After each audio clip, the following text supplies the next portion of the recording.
On the bike, fueling still seems to be somewhat of a myth to many riders.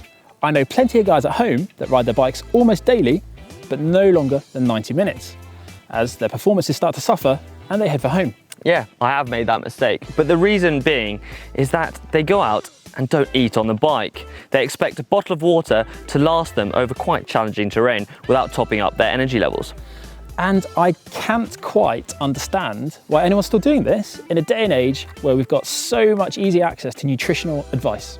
You wouldn't run your car on empty, for example, so why do it to your body? No, exactly. I reckon it's time for us to delve a little deeper into this murky world. Does that mean we get to eat? I think so. Oh, I like the idea of that.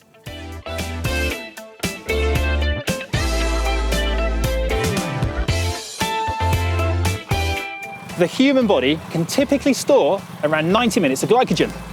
And whilst this figure is slightly open to debate and depends on the individual, it's a great reference point to plan your fueling too. Yes, despite knowing we have that much energy to use, it's not necessarily a good idea to go and do a hard 90 minutes because you will see some lack in performance. You can expect to feel well fueled for the first 40 to 60 minutes, but after this, unless you top up your glycogen stores with some form of carbohydrate, you would expect to see a decline in the intensity that you can maintain. Yeah, despite knowing we have that much energy to use, it's not necessarily a good idea to go out and do a hard 90 minutes because you will experience some lack in performance. So from that 40-minute point onwards, you want to be regularly topping up your tank to prevent any drop in your intensity on your bike. Yes, we recommend something small, maybe every 20 minutes. You can either have a gel, which is specifically designed to help this, or you can be a bit adventurous and go for a sandwich, a banana. I used to love flapjacks. Oh, honey sandwiches were the best. Oh, so good. And you can be really creative too. Create foods with simple carbohydrates for those shorter, more intense efforts, but make something more complex, maybe with a bit of protein and fiber in there for those longer rides. Yeah, we're not talking big, full-on meals every hour. We're talking little snacks, which is easy for you to digest, and it's more comfortable when riding on your bike. Do you enjoy that, mate? Yeah. Yeah. I got 10 minutes time having my next bar. Hup, hup. Go on, mate. Push, push, push, push, push. Nice. So now we're talking about improved performance. Well, mate, solid effort there. Whoa. You know what? As hard as those efforts are, eating the right foods at the right time will provide your body with a good, steady stream of energy straight into your muscles. And without this, well, we won't be able to sustain exercise very long, and inevitably we'll get hyperglycemia. Yes, and cyclists call that the bonk.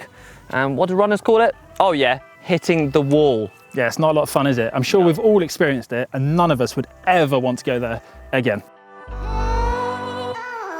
Not only will you lose performance, but it also weakens your immune system, giving you a bigger chance of getting ill. And we don't want that, do we, Chris? No, not at all. By effectively fueling yourself, you'll be able to ride harder for longer. And you'll increase your fitness by building muscle mass, you'll be looking after your immune system, and you'll just be a much healthier bike rider. Yes, you'll be able to go longer, harder, and stretch those fitness levels. Should we push on? Yeah, let's go and, Let's do it. well, eat or train, or both. Regular topping up of your fuel tank whilst on the bike will help lift your metabolism off the bike. A high metabolism is linked to the ability to lose weight or maintain a healthier weight. If we were to limit our intake on longer bike rides, we would effectively be placing our bodies into their instinctive starvation modes. Think caveman. There is a reason the human race has survived this long. But by doing this, the body will then store as much of the next meal it receives as fat. That is, once it's replaced its own glycogen stores. It's quite rare that this would be advantageous to any of us.